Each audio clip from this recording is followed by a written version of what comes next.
Hi guys, it's Josh Lloyd here for your NBA DraftKings first look for Thursday in the league. Go ahead and hit subscribe though before we do anything. Hit the bell, ring my ding-a-ling, give me a big fat thumbs up and leave a comment down below. Now let's talk about these 7 games across the NBA, starting off with the Lakers and the Heat. It looks like Andre Drummond is going to return. Kyle Kuzma is listed as probable. Tyler Hero is also listed as probable. Of course, no LeBron James or Anthony Davis. And the Heat are favored by 8.5 here with a very, very low total, 204.5. There have been many Miami games where both teams have been kept under 100 points. Bear that in mind. Now, Drummond is at 6,500. It's safe to say his first game didn't go particularly well. And historically, he has not done all that well against Bam Adebayo. I'd be pretty hesitant to use him. Adebayo, on the other hand, 8,400. He feels like he just churns out 40s every night. He's averaging 47 over the last 5. That looks pretty good to me.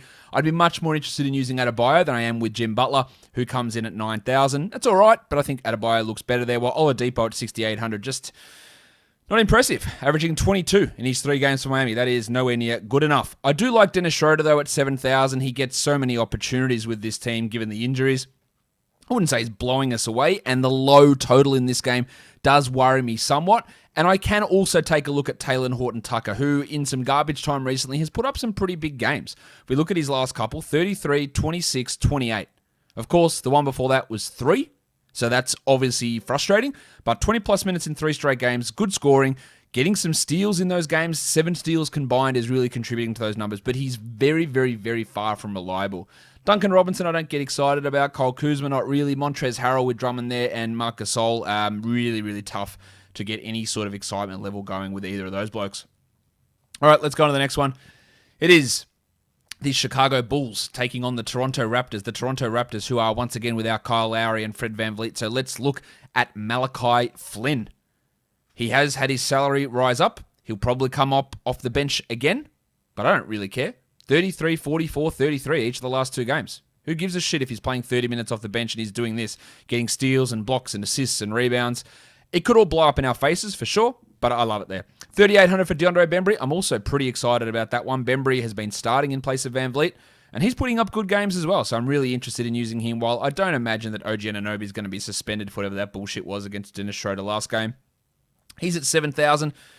Recent averages take a hit because of that ejection, but I think he's still not a bad option for us, while Boucher's at 57. I think the matchup here for Boucher is okay, although you worry a little bit about having Nikola Vucevic going up against him. But the thing is, the Raptors just don't have these offensive weapons with VanVleet and Lowry out, so it does mean that maybe we need Boucher in there just to score. So I'm not completely against using Boucher, but it's always a dice roll with Nick Nurse and Boucher. Siakam's at 85. That looks pretty strong to me. I think he's got a really solid floor, and he also has a decent level of upside there.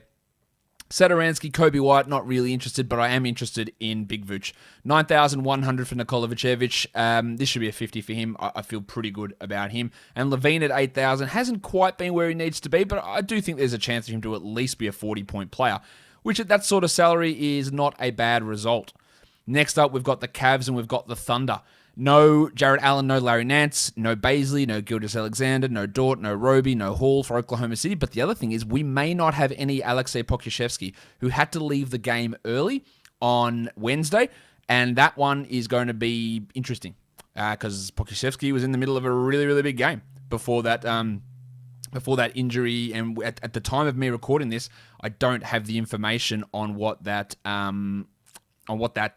injury is. So that is it's a big call. Isaiah Hartenstein had 39 points in 27 minutes last game, and he's under 4,500. In fact, he's exactly 4,400. Now, they're probably going to bring him off the bench behind Wade and Love, and there's a chance that he has a stinker like this game here where he had 14 points in 17 minutes. But 35, 27, 39 in 3 of the last 4 games at 4,400, yeah, why not? Teo Maledon's at 5,300. We know he's going to get his opportunities. It's all about whether the shot falls, so I do like him quite a bit. And the artist formerly known as Taurean Prince. Now, normally I wouldn't be too interested in him, but with Nance out, with Allen out, he's getting more minutes, he's producing well, and his salary hasn't really been adjusted. 33 and 32 points in the last 2 games with pretty big minutes. And even that last game, he only shot 33%, so it wasn't on unsustainable shooting. So I don't mind looking at Prince in that scenario. Garland's at 65. He is playing at a really high level, and the defensive matchup here suits him, I believe. While Sexton's at 76. I'm less interested in Sexo at that price. Moses Brown, really tough to get behind him at the moment. He is struggling, and the salary is too high for me to take that risk. While Pokusevski at 58 now. If Poku plays, then yes, I will be very interested in using him, but we just don't know. There is also a chance that guys like Baisley and Roby and that return, but we don't have confirmation on that yet. There's just so many different variables, unfortunately. Next up, Milwaukee, Dallas. This is a back-to-back for the Dallas Mavericks, and the Bucks are going to be playing most likely without Giannis Antetokounmpo, although recently a doubtful tag has not meant anything because there have been plenty of guys who have been doubtful who have actually turned up to play. So we have to look at Punch Bob. Bobby Portis, 5,300 for him. Really did well last time out without Giannis. He dropped 34 there. He had 27 the game before that. I think it's worth getting him in there. Doncic is at 10-9. You feel confident with that. Nice floor, nice upside as well. While Brook Lopez generally gets extra minutes when Antetokounmpo is out as well. He's at 5,000, so that could work. DiVincenzo at 57 is all right. I think there's very little upside, but not a bad cash play. Well, Drew Holiday has just been dominating, really. 8,100 for Drew.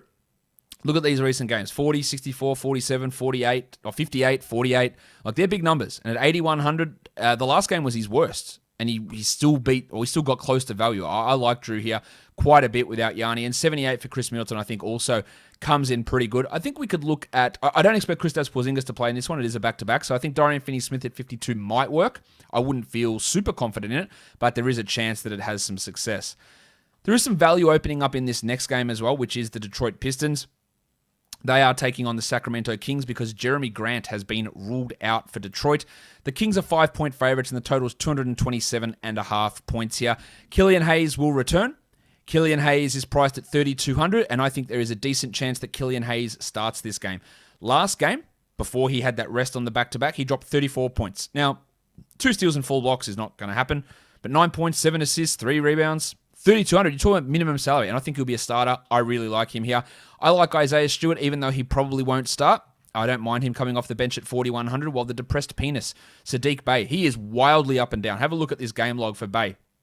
He dropped 30 last game, 16 and 8 the 2 before that. It is hard to get a full handle on him. I look at him as more of a GPP option, but his usage should be up without Grant in there. Josh Jackson should also get more shots too, but I hardly trust him at 4,700.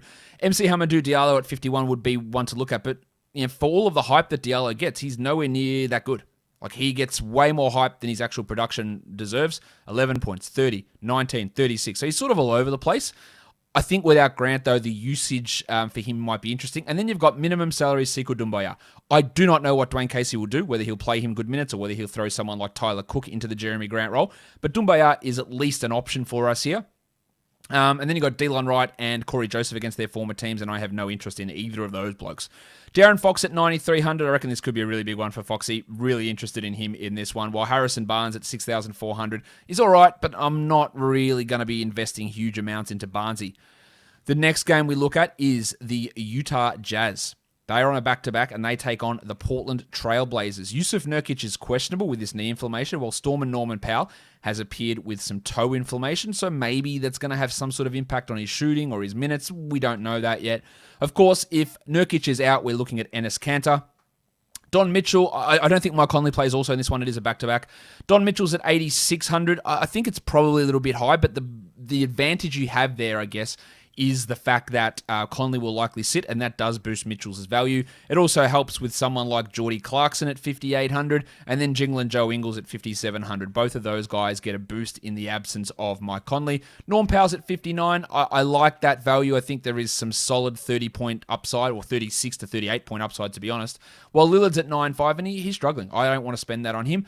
78 for CJ McCollum is by far, I think, the better option than spending up on Lillard. He is struggling a little bit, Lillard, when he has to play next to CJ at this point, which is not ideal. Enes Kanter's at 61. If Nurkic is out, we use him. If Nurkic is in, we don't use him. Well, Bob Covington at 59, I think is a great option, especially if Nurkic does happen to be sidelined. The Jazz are 7-point favorites in that one. The last game is the Phoenix Suns. They are taking on the LA Clippers. This is a back-to-back for the Suns. The Clippers are 5-point favorites, and the total is 224. No Serge Ibaka, again, for the Clippers. So big minutes for Ivica Zubats at 5,200. I feel pretty okay about using Zubats at that sort of salary. I wouldn't feel massively into DeMarcus Cousins, but at absolute minimum salary, Maybe. Now, he barely played. He got most of his minutes in garbage time, but had 15 fantasy points, which at 3,000, if he plays 15 minutes, maybe. I wouldn't be super into it, though. Leonard is at 9,400 and George at 8,200. I am big on Paul George at 8,200. That looks pretty good to me. While Beverly's at 37. Yeah, he was pretty good in his first game back. Dropped 21 DraftKings points and at sub 4,000. Why wouldn't you at least take a flyer on that? I wouldn't expect Reggie Jackson to replicate what he did last game. And Chris Paul's at 83 on the back-to-back. I might be inclined to fade off of Chrissy in that one. If we have a look right across the slate at this point, I'm really liking a couple of Pistons, Hayes and Stewart. I like Flynn, Hartenstein, Portis, Bembry, Don Mitchell a little bit, and Mason Plumlee somewhat, Paul George, Teo Maladon, Ivica Zubats, Torian Prince, Rudy Gobert, OG Anunoby, Sadiq Bey, Luka Doncic, Dean Wade, Jordy Clarkson, Chris Boucher, Pascal Siakam, Vic Vucevic, and De'Aaron Fox. Guys, that will do it for me today. Don't forget, subscribe, bell, thumbs, comments. We are done here. Thank you so much for watching, everyone. See ya.